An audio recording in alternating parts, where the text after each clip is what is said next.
Hi hello welcome back to my channel friends. ఇవాళ అయితే రొయ్యల టమాటా కూర ఎంత మంచిగా ఉందంటే అంత మంచిగా ఉంది. మీరు కూడా తప్పకుండా ట్రై చేయండి, ఓకేనా. ముందుగా అయితే రొయ్యలు వీటికైతే చిన్న చిన్నగా మీసాలాగా ఉంటాయి కదా, అవి పోవడానికి కొంచెం పచ్చి ఉంటాయి కాబట్టి వేయించుకోవాలన్నమాట. ఒక గిన్నె పెట్టుకుని అందులో వేయించేసుకోవాలి. వేయించుకుంటే ఇవి మీసాలు తొందరగా ఊడిపోతాయి అన్నమాట. తర్వాత అదే ముకుడులో కొంచెం ఆయిల్ వేసేసుకోవాలి. ఆయిల్ వేసుకొని ఉల్లిగడ్డ చిన్న చిన్న తురుములా కట్ చేసుకోవాలి.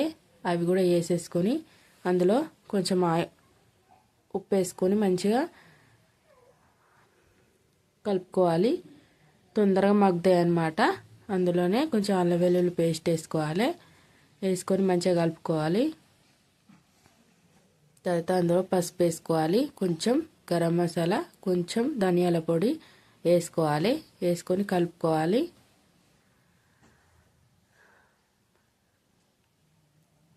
తర్వాత అందులోనే మనం ముందుగా రొయ్యలు వేయించుకున్నాం కదా, ఆ రొయ్యలు వేసుకోవాలి. వేసుకొని మంచిగా ఒకసారి కలుపుకోవాలి. తర్వాత అవి కొంచెం అందులో వేగిన తర్వాత టమాటా చిన్న చిన్న ముక్కలా కట్ చేసుకోవాలి. అవి వేసేసుకొని ఒక 5 నిమిషాలు హై ఫ్లేమ్లోనే కొంచెం కలుపుతూ ఉండాలన్నమాట. ఎందుకంటే అవి కొంచెం ఉడుకుతాయి అన్నమాట టమాటా. తర్వాత ఒక 5 నిమిషాలు మూత పెట్టి మగ్గనివ్వాలి. కొంచెం ఉడుకుతుంది. తర్వాత మళ్ళీ ఒకసారి కలిపేసి కొంచెం వాటర్ పోసుకోవాలి, ఎందుకంటే మాడిపోతుంది కదా. కొంచెం వాటర్ పోసుకోవాలి. పోసుకొని ఒకసారి కలిపేసి అందులో తగినంత కారం వేసుకోవాలి. ఉప్పు సరిపోతే ఉప్పు కూడా వేసుకోండి. కారం వేసుకొని మళ్ళీ ఒకసారి కలుపుకోవాలి. మంచిగా కలిపేసి మళ్ళీ ఒక 5 నిమిషాలు మూత పెట్టి చిన్నగా సిమ్లో పెట్టుకొని మంచిగా మగ్గనివ్వాలి. తర్వాత మళ్ళీ ఒకసారి మూత తీసి కలుపుకొని తగినన్ని వాటర్ పోసుకోవాలి. ఇప్పుడు పోసుకొని ఒకసారి కలిపేసుకొని మళ్ళీ మూత పెట్టి ఒక 10 నిమిషాలు అట్లా ఉడకనివ్వాలి. నూనె కొంచెం కొంచెం పైకి తేలింది కదా,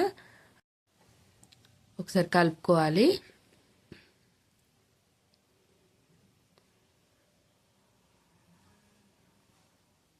కొంచెం ధనియాల పొడి వేసుకొని కొత్తిమీర కూడా వేసుకుంటే సరిపోతుంది. అంతే ఫ్రెండ్స్, రొయ్యల టమాటా కూర చాలా అంటే చాలా బాగుంటుంది.